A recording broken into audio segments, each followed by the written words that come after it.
하나님의 은혜와 사랑과 평강이 오늘 하루도 충만하기를 주의 이름으로 축복합니다. 오늘 읽은 말씀은 제물에 관한 말씀입니다. 하나님께 드리는 제물은 흠이 없어야 합니다. 흠 없고 완전한 제물을 드려야 합니다. 그러한 제물에 대한 설명이 오늘 말씀입니다. 제물은 우리의 죄를 대신하여 하나님께 드려지는 것이죠. 우리가 죽어야 할 죄를 제물이 대신 감당하여 하나님께 드려지고 그로 인해 하나님과 우리와의 관계가 회복이 되는 것입니다. 그러한 제물로서의 역할을 예수님이 담당하셨습니다. 흠없는 완전한 제물로 하나님께 드림받아 우리의 모든 죄를 사하시고 하나님과 우리와의 관계를 회복시켜 주셨습니다. 우린 예수님으로 인해 하나님 앞에 매일 제물을 드릴 필요는 없습니다. 그러나 동시에 우리는 의롭지 못한 자이기 때문에 매일 우리의 제물을 드려야 합니다. 제물을 통해 우리의 죄를 우리 안에서 씻어내고 하나님과 하나 되는 관계를 이뤄 나가야 합니다. 그렇지 않으면 우리의 죄성이 우리를 거룩한 주의 백성이 아닌 부정한 세상의 자녀로 끌고 내려가게 될 것입니다. 하나님께서 오늘 말씀을 통해 흠없는 제물을 바치라 하신 이유도 이와 같습니다. 흠없는 제물을 바치지 않고 아무 제물이나 바친다면 우리의 죄성은 하나님을 향하지 않고 세상을 향하게 만들기 때문입니다. 하나님의 말씀보다 세상의 소리를 즐겨 듣게 되고 하나님과 함께하는 것보다 하나님을 떠나는 것이 더 자유하다 착각하게 된다는 것이죠. 그렇기 때문에 하나님은 흠없는 제물을 요구하심으로 우리의 마음을 하나님에게로 붙들어 두시는 것입니다. 하나님께서 흠없는 제물을 요구하시는 이유를 오늘 말씀 통해 살펴보고 우리 역시 우리를 하나님이 기뻐하시는 산 제물로 드릴 수 있게 되기를 주의 이름으로 축복합니다. 먼저 첫 번째로 하나님이 흠없는 제물을 요구하시는 이유는 하나님을 잊어버리지 않게 하기 위해서입니다. 우리의 삶 속에서 하나님을 잊어버리지 않게 하기 위해서이죠. 이스라엘 백성들은 흠없는 제물을 고르기 위해 제물을 계속해서 살펴봐야 합니다. 22절 말씀만 보겠습니다. 너희는 눈먼 것이나 상한 것이나 지체에 배임을 당한 것이나 종기 있는 것이나 습진 있는 것이나 비로 먹은 것을 여호와께 드리지 말며 이런 것들은 제단 위에 화제물로 여호와께 드리지 말라. 이러한 것들은 하나님께 드려서는 안 됩니다. 그러면 제물을 고를 때 이러한 것들을 살펴봐야 한다는 것이죠. 눈이 멀었나 상했나 배임을 당했나 이런 것들을 살펴보는데 제물로 쓰기 위해 데려가는 날까지 살펴봐야 합니다. 바로 전날에 배임을 당할 수도 있으니까 제물로 바쳐질 때까지 계속해서 살펴봐야 한다는 것이죠. 그런데 이렇게 살펴본다는 것은 그 제물이 하나님에게 드려야 하는 제물이기 때문이죠. 하나님께 드려야 하는 제물이기 때문에 살펴보고 흠이 있나 없나를 살피고 보살펴야 한다는 겁니다. 지금은 우리가 하나님 앞에 산 제물입니다. 우리는 하나님 앞에 드려진 존귀한 자들이죠. 그렇다면 우리 역시 하나님 앞에 흠이 없도록 우리를 살펴봐야 할 것입니다. 우리의 눈이 멀어서 하나님을 보지 못하고 있는지, 우리의 심령이 상해 있지는 않은지, 배임을 당했는지, 썩어가고 있는지 우리 스스로를 살펴봐야 한다는 겁니다. 우리가 상해 있어도 하나님은 우리를 기쁘게 받아주십니다. 그런데 우리가 제물로 하나님께 바쳐질 수 없는 제물이 되어 있다면 하나님과 함께하는 기쁨의 관계를 이뤄낼 수는 없습니다. 우리 마음이 분노에 가득 차 있고 우리 마음이 억울함에 가득 차 있다면 그러한 제물을 하나님은 받아줄 수가 없습니다. 그렇다면 하나님과 함께하는 기쁨과 평안과 회복의 그런 관계를 이뤄낼 수 없다는 것이죠. 하나님은 우리와 함께 하기를 원하십니다. 제물을 통해서 이루고자 하시는 것은 우리와 함께 하시는 것이죠. 우리와 함께 하려 하시는 하나님을 막는 것은 우리의 부정함입니다. 그러므로 하나님과 함께 하기 위해서 우리는 우리 자신을 흠없는 제물로 매일같이 갈고 닦아야 할 것입니다.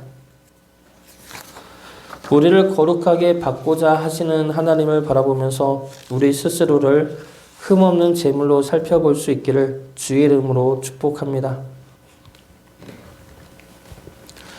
두 번째로 하나님이 흠없는 제물을 요구하시는 이유는 가장 귀한 하나님과 함께하기 위해서입니다. 하나님께서 원하시는 제물은 흠없는, 그래서 가장 귀한 제물입니다. 내가 가진 것 중에서 가장 귀한 것, 가장 흠이 없는 것, 그것을 하나님께 바쳐야 합니다. 그것을 바치라 하신 이유가 하나님이 그것을 원해서입니까? 흠없는 제물이 필요해서입니까? 모든 것을 창조하시고 모든 것의 주인 되시는 하나님에게 흠없는 제물이 뭐가 필요하겠습니까? 하나님에게는 우리가 바치는 제물 자체가 필요하지 않으십니다. 그럼에도 불구하고 흠없는 제물을 바치라 하신 이유는 우리를 원해서이기 때문입니다. 우리의 마음이 하나님에게 확정되게 하기 위해서라는 것이죠. 그러기 위해서 우리에게 가장 귀한 것이 하나님이어야 한다는 겁니다. 우리에게 가장 귀한 제물을 하나님께 바칠 때 우리에게 가장 귀한 것은 그 제물이 아니라 하나님이 되는 것이기 때문입니다. 그렇게 변화되기를 원하시기 때문이죠. 우리는 사랑하는 사람에게는 무엇을 주어도 아깝지가 않습니다.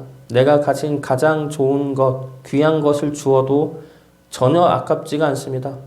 왜냐하면 내가 가진 가장 귀한 것보다 사랑하는 그 상대방이 나에게는 더 귀하고 소중하기 때문입니다.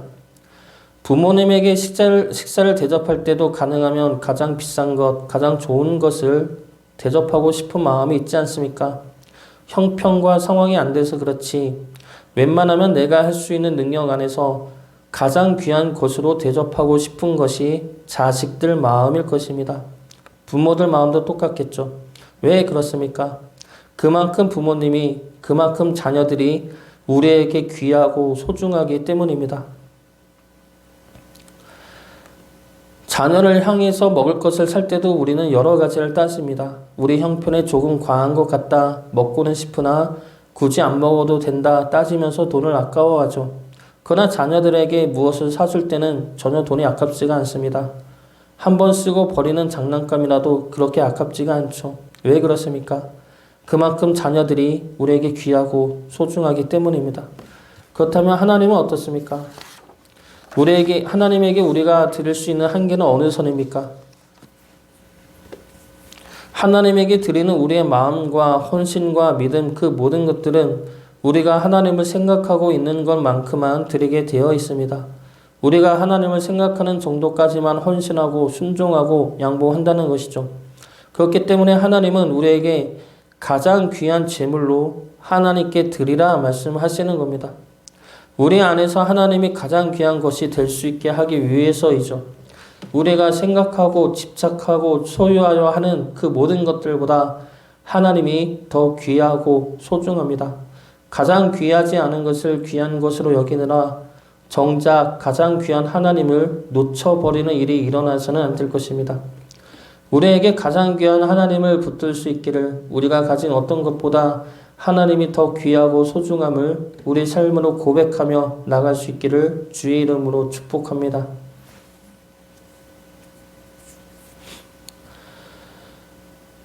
마지막으로 하나님이 흠없는 제물을 요구하시는 이유는 가장 귀한 것을 누리게 하기 위해서입니다. 하나님은 우리의 하나님이십니다. 우리를 구원하시고 인도하시고 평안과 축복을 주시는 하나님이며 그러한 은혜를 누리게 하시는 하나님입니다. 32절과 33절 말씀 보겠습니다. 너희는 내 성을 속되게 하지 말라. 나는 이스라엘 자손 중에서 거룩하게 함을 받을 것이니라. 나는 너희를 거룩하게 하는 여호와요 너희의 하나님이 되려고 너희를 애굽 땅에서 인도하여 낸 자니 나는 여호와이니라. 하나님은 우리의 하나님이 되시려고 우리를 구원해 내신 하나님이십니다. 우리의 하나님이 되신다는 것은 우리를 하나님의 백성으로 보호하시고 우리를 하나님의 자녀로 존귀하게 여기며 하나님의 기쁨과 사랑과 평강 안에 거하게 하시겠다는 말씀입니다. 그러므로 우리가 이 땅에서 참된 평강과 행복을 누리기 위해서는 하나님 안에 머물러 있어야 합니다.